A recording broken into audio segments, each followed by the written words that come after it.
Hello दोस्तों, math master trick channel में आपका स्वागत है। देखिए यहाँ पर क्वेश्चन क्या है।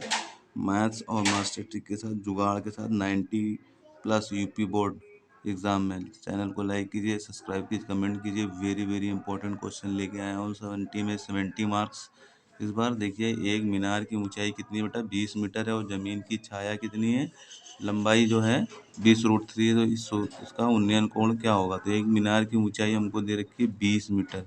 ये हमारी मीनार हो गई और मीनार की ऊंचाई हमारे पास है 20 मीटर। तो यहाँ पे हो जाएगा 20 मीटर हो जाएगा। ये हमारी हो जाएगी 20 मीटर। ज़मीन पर इसकी छाया की लंबाई कितनी है, 20√3 मीटर है। तो ज़मीन पे इसकी छाया की लंबाई ये हो जाएगी हमारे पास 20√3 मीटर हो जाएगी। ठीक है, उसके बाद हमारे पास इसको यहाँ से मिला देंगे तो इसका उन्नयन कोण कितना होगा। उन्नयन कोण हमने मान लिया यहाँ पे थीटा है, तो हम यहाँ पे फार्मूला लगा दें टेन थीटा। टेन थीटा वाला नाम दे देंगे ABC। तो टेन थीटा बराबर क्या होता है बेटा, लंब बटे आधार। टेन थीटा बराबर क्या होता है, लंब बटे आधार होता है ना। तो टेन थीटा बराबर लंब कितना है 20 और नीचे हो जाएगा 20√3। तो 20 से 20 कट जाएगा, ऊपर आएगा 1। तो टेन थीटा बराबर क्या होगा 1/√3। और 1/√3 बेटा कितने डिग्री का मान होता है, टेन 30। टेन 30 का मान होता है। तो थीटा बराबर बेटा क्या हो जाएगा, हमारे पास हो जाएगा 30 डिग्री। ठीक है, वेरी वेरी इंपॉर्टेंट क्वेश्चन बेटा। ऑब्जेक्टिव जो है सुपर शानदार और आपके पूरे मार्क्स आएंगे। ठीक है, तो ये हो गया। अगला क्वेश्चन देखिए यहाँ पे, एक ऊर्ध्वाधर खंबे की ऊंचाई के बराबर है तो सूर्य का उन्नयन कोण क्या होगा। एक ऊर्ध्वाधर खंबे की परछाई खंबे की ऊंचाई के बराबर है तो सूर्य का उन्नयन कोण क्या होगा। तो ये हमारा हो गया, एक ट्रायंगल बना लेंगे यहाँ से। इसका उन्नयन कोण हो गया थीटा। तो क्या होगा AB और C। तो ये हो गई हमारी ऊंचाई। ठीक है, ये हो गई हमारे खंबे की ऊंचाई और ये ऊंचाई जो है दोनों उसके बराबर है ना। तो ये भी हमने क्या ले लिया, H। ठीक है, तो टेन थीटा बराबर फिर फार्मूला लगाऊंगा यहाँ पे लंब बटे आधार। टेन थीटा बराबर क्या होता है, लंब बटे आधार, क्योंकि खंबे की परछाई ऊंचाई के बराबर है, यानी ये दोनों वैल्यू क्या होंगी, बराबर होंगी। तो टेन थीटा बराबर क्या होगा यहाँ पे H और यहाँ भी क्या हो जाएगा H। तो H से H कट जाएगा, क्या मिलेगा बेटा 1। तो टेन थीटा बराबर हमारे पास आ जाएगा 1। तो टेन थीटा और 1 में कितनी डिग्री की वैल्यू होती है, टेन 45। ये क्वेश्चन वेरी वेरी इंपॉर्टेंट है बेटा। 10 से 10 हट जाएगा, थीटा बराबर 45 हमारा आंसर सही है। तो ये क्वेश्चन वेरी वेरी इम्पोर्टेंट। ठीक है, और जो है आप चैनल पे बने रहिए, पूरा लास्ट तक वीडियो देखिए। आपको जो है सभी क्वेश्चन वेरी वेरी इंपॉर्टेंट नज़र आएंगे और आपके पेपर में लगेगा कि वही क्वेश्चन आया, सर ने बताया था। क्वेश्चन नेक्स्ट देखिए, यहाँ पे क्या है 0.66 दिया हुआ है, P/Q के फॉर्म में हमको बताना है। ठीक है ना, P/Q के फॉर्म में हमको यहाँ से निकालना है। तो हम क्या करेंगे, सबसे पहले यहाँ पे x की वैल्यू मान लेंगे। कितना माना बेटा, क्या 0 पॉइंट हमारे पास आ जाएगा 666, ये आ जाएगा 0.66। ठीक है ना, अब यहाँ से आप पॉइंट को एक डिजिट के बाद ले जाएंगे तो यहाँ पे हमारे पास क्या हो जाएगा 10x। एक अंक के बाद पॉइंट लगाना है ना, ये पॉइंट उठा के यहाँ लाना है। तो 6.6 ऐसे चलेगा। अब समीकरण ये हमारी हो गई एक, ये हो गई दो। समीकरण एक और दो को बेटा क्या कर देंगे, माइनस कर देंगे घटाने पर। क्या लिख देंगे, घटाने पर। तो इसको जब घटाओगे तो क्या होगा 10x और माइनस का x, और यहाँ हो जाएगा हमारे पास 6.66 और माइनस 0.66।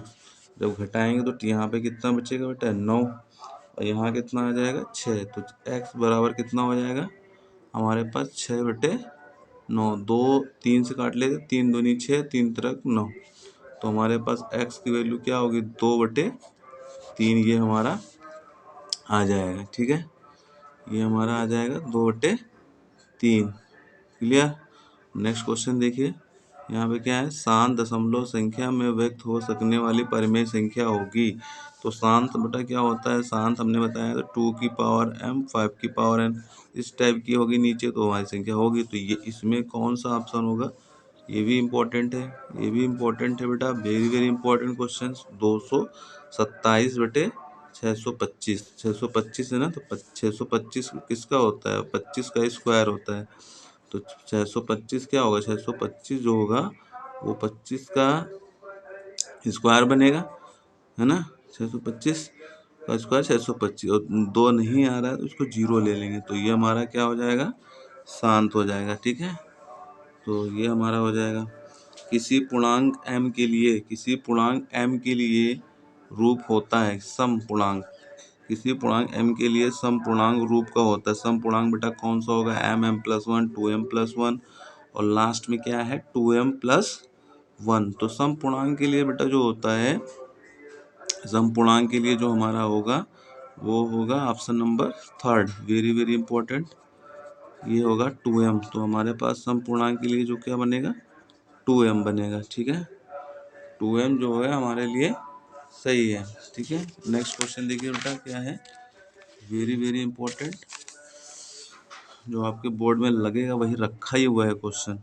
किसी पूर्णांक q के लिए विषम पूर्णांक का रूप होता है। टाइम नहीं है, आप बिल्कुल आपके पास पूरा वीडियो स्किप मत कीजिए, पूरा वीडियो देखिए, और जो है आपके क्वेश्चन मैं लाता रहूँगा, आपको बस एक झलक देखनी है, और जो भी अच्छा लगे वो इम्पोर्टेंट नोट कर लीजिए, और चैनल को लाइक कीजिए, कमेंट कीजिए, शेयर कीजिए। ठीक है, किसी पूर्णांक q के लिए विषम पूर्णांक, अब के लिए इस बार उसने कह दिया विषम पूर्णांक। बेटा विषम पूर्णांक क्या होता है, विषम पूर्णांक की बात कर रहा है कि रूप होता है।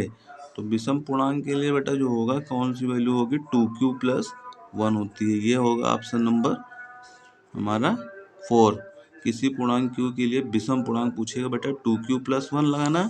और अभी देखो हमने दोनों क्वेश्चन डाल रखे हैं, और सम पूर्णांक की बात करेगा, यहाँ पे देखो सम पूर्णांक की बात कर रहा है तो 2m होगा। सम पूर्णांक की बात करेगा तो बेटा क्या होगा, सम पूर्णांक की बात कर रहा है इस क्वेश्चन के अंदर तो 2m+n होगा। 2m सम पूर्णांक की बात करेगा तो 2m होगा, और विषम पूर्णांक की बात करेगा तो बेटा क्या होगा 2q+1। देखो यहाँ पे विषम पूर्णांक दे रखा है। ठीक है, तो 2q+1, ये दो question very very important, objective question में आप आना ही आना है, ये क्वेश्चन आना ही आना है। देखिए नेक्स्ट, यदि a बराबर x³ y² और b बराबर xy³ है तो HCF बताना है बेटा, AB का HCF क्या होगा, तो AB का HCF बताना है। HCF बेटा क्या होता है, कॉमन तो ही होता है।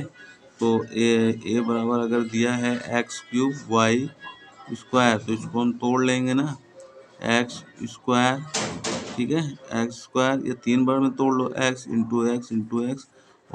y इंटू y, पावर 2 थी, इसकी पावर 3 है, 3 बार लिख दिया, इसकी पावर 2 है, 2 बार लिख दिया।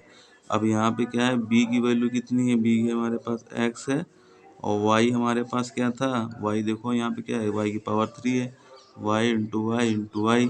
तो यहाँ से हम क्या निकाल लेंगे, HCF निकाल लेंगे। तो HCF हमारे पास जो होगा बेटा वो क्या हो जाएगा, x² हो जाएगा, क्योंकि x देखो तीनों में मिल रहा है, x क्या है तीनों में मिल रहा है, और y हमारे पास इसमें है, y ये y², ये भी y², और यहाँ भी y² हो गया ना। इसको जब गुणा करोगे तो y², इसका गुणा करोगे y², और एक y² यहाँ पे, तो y² पूरा आ जाएगा। कौन सा ऑप्शन सही होगा, xy², ऑप्शन नंबर सेकंड हमारा सही हो जाएगा, सेकंड ये वाला ऑप्शन क्या होगा, सही हो जाएगा। तो बेटा सभी क्वेश्चन वेरी वेरी इंपॉर्टेंट, एक भी ऑब्जेक्टिव आपके गलत नहीं हो जाने चाहिए। इस बार 30 में जो 30 नंबर का है, जो 20 नंबर का है, 20 में 20 पूरे, 20 में 20 पूरे ऑब्जेक्टिव बेटा क्या होना चाहिए, सही होने चाहिए। ठीक है, और चैनल को लाइक कर लीजिए, शेयर कर लीजिए, और जो है और शेयर अपने फ्रेंड में कर दीजिए। ठीक है, तो मिलते हैं नेक्स्ट वीडियो में फिर, थैंक यू।